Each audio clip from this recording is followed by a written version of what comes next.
we need it. Here on Kababayan LA, we explain immigration laws for you. This American Dream segment is brought to you by Aquino & Lowe Law Firm, answering your immigration questions. So if you're staying here illegally in the U.S., there is hope for you, because that's what we're going to be talking about today on the show with Attorney Alison Aquino. Hello and welcome to Kababayan LA. Good afternoon. So prosecutorial discretion, what is this about? Layman's term, please. Prosecutorial discretion is essentially the authority of immigration to decide to either not enforce the immigration laws or to decide to what extent they wish to enforce the immigration laws. And why is this good for people who stay here illegally? Well, this is an issue right now because on June 17th, the head of the Immigration and Customs Enforcement issued 2 memorandums reminding its officers about this notion of prosecutorial discretion. And essentially, the memos remind its officers what the priorities are of the Immigration Service and reminding them that there are limited resources, okay?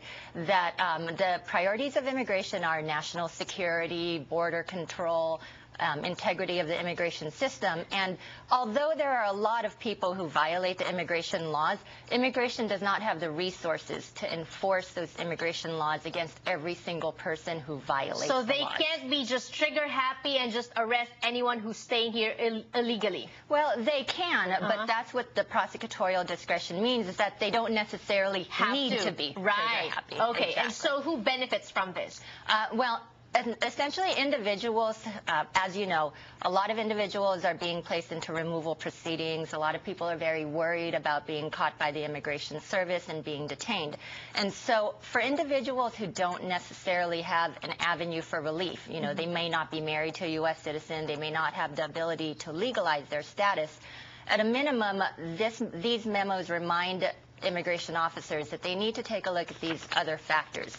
So for individuals who are not in line with the priorities set by the Immigration Service, immigration officers are encouraged to at least take a look at other factors in determining whether they wish to enforce the immigration laws against an individual. So what would you suggest now, knowing this, what would you suggest to those watching who are staying here without proper documentation?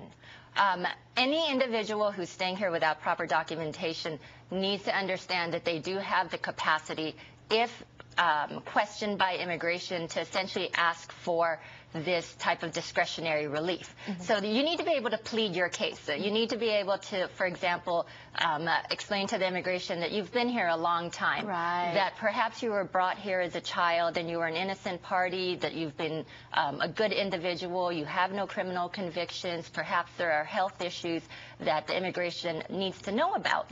And you're essentially asking for their generosity, in a sense. Right, or consideration. Correct. But then at the same time, Alison, what happens? Like, are you arrested face-to-face that you can explain yourself right away, or are you sent a letter and then do you show up? Because some people just flee. Well, there are many instances in which immigration comes into the life of an individual. And so it really depends on what that circumstance is and what avenue you need to pursue as far as submitting this request. But the authority of immigration, based on these memos, is very wide. As an example, one form of relief is cancellation of removal. In order to qualify, you have to be here in the United States for at least 10 years.